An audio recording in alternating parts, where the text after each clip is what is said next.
Hello and welcome to another episode of Beer Man's Noble Beer Reviews.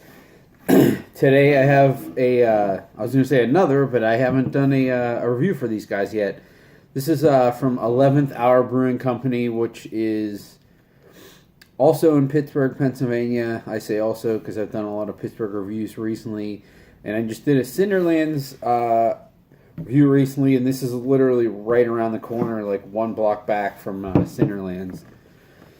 And this actually did open. I'm pretty sure this opened before I left Pittsburgh, but it was only a little bit before, so I wasn't able to make a trip down there, even though I lived right up the street before I left. But I had heard some not so good things about these guys, to be honest. But I figured, I generally don't trust other people's opinions unless I've been drinking with them for a long time and we kind of have the same palates. So I figured I'd give them a shot, and I had heard that actually no, sorry, I'm thinking of a Cinderlands beer. I knew nothing about this beer.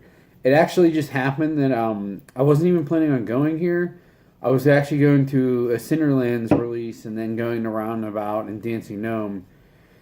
And I parked right in front of this place to go to Cinderlands. And Roundabout wasn't quite open yet, so I'm just messing around on my phone. And I was thinking, I wonder if they have anything here that might be worth picking up. And lo and behold, they were having a can release that day specifically for this beer. And it sounded like something that if it was done well would be pretty decent. So I was interested, and I ended up picking up a 4-pack of this. It's called Deep Field. It is a breakfast stout aged on maple syrup, Madagascar vanilla beans, and fresh blueberry puree. And it is 7.5 ABV. So yeah, there's a brief description here. It just says, Deep Field is a silky smooth oat-infused flavor bomb with notes of intense chocolate, nuanced vanilla, smooth maple syrup. Look a little further and you'll find a touch of blueberry oozing from the depths. Sweet and roasty, this dark beauty is a breakfast in a glass. So, there you go. Crack it open and see what we got.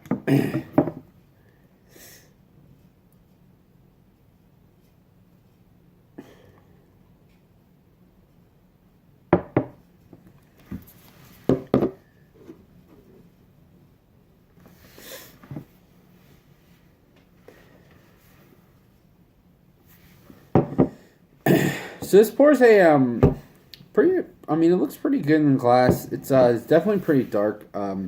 It's not like some stouts aren't as dark. They have that kohler color. This is pretty dark, like almost black, with the it's darker than beige. I would consider this a tan head.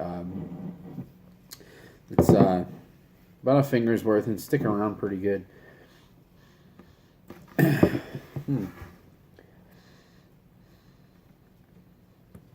So there's a lot of dark baker's chocolate. There's definitely some blueberry in there. I think I'm getting a little vanilla. I'm not really getting any maple. You can just pick up like some generic roast too, so we'll see.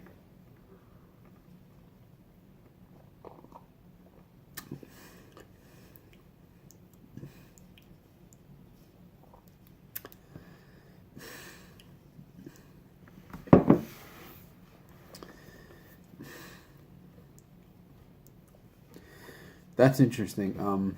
So I will say I actually did have this before. I grabbed this when I was up in Pittsburgh for Christmas, and this is drastically different than when I drank it before. And I'm not gonna say that it's worse, but it's definitely different. Like what I remember before was it was like definitely mostly blueberry and maple. And now I'm not getting either one of those things, but I'm getting a ton of vanilla, which is really interesting because I wasn't really getting vanilla before.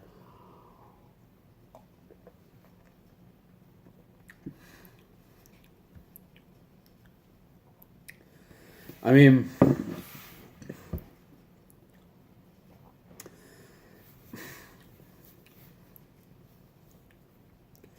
yeah, I'm really not getting any blueberry or vanilla, or sorry, any blueberry or maple.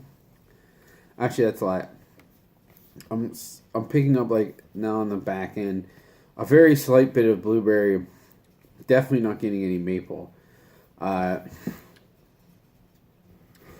and it's also a little earthy too. Like but not like in a weird infected or like astringent way. It just tastes like there's a little bit more hops than there should be for this type of beer, which is it's okay that is what it is. It doesn't bother me that much. I wish it was, but I wish they were subdued a little bit more to bring out more of the flavors of the stout. Excuse me.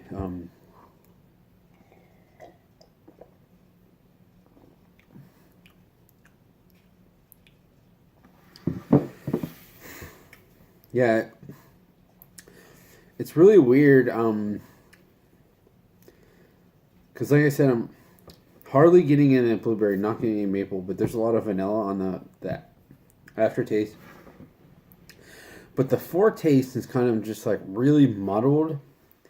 It's just like this generic conglomerate of like slightly bitter and roasty flavors, but it's not very clean at all. But then it does finish with like a really nice clean vanilla taste, which is odd. Uh, I'm kind of torn on this one.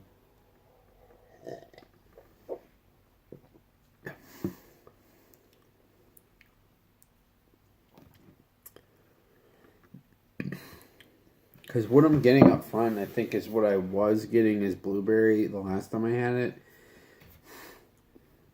But it seemed like it faded very quickly.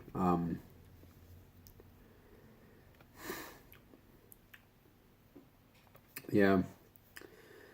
So, I don't know what happened to this, but again, it's only a month old, so whatever changed is. And I didn't like subject it to any weird temperature conditions or anything like that. But it seems like some of the flavors fell off, which, I mean, that does happen, but usually not within a month. It's very strange. But there still is a good bit of vanilla, which, like I said, I don't remember even tasting that much before, so it's very weird. But anyways, I'm just gonna base it on what it tastes like right now because that's what you should do. And I'm gonna give this one a drink. It's not even close to a dump. I actually still think it's kind of tasty. It's just odd the way it changed, and I don't know like that it's good enough where I would buy it again because there's a lot of other stuff that I could buy that would maybe be better or similar.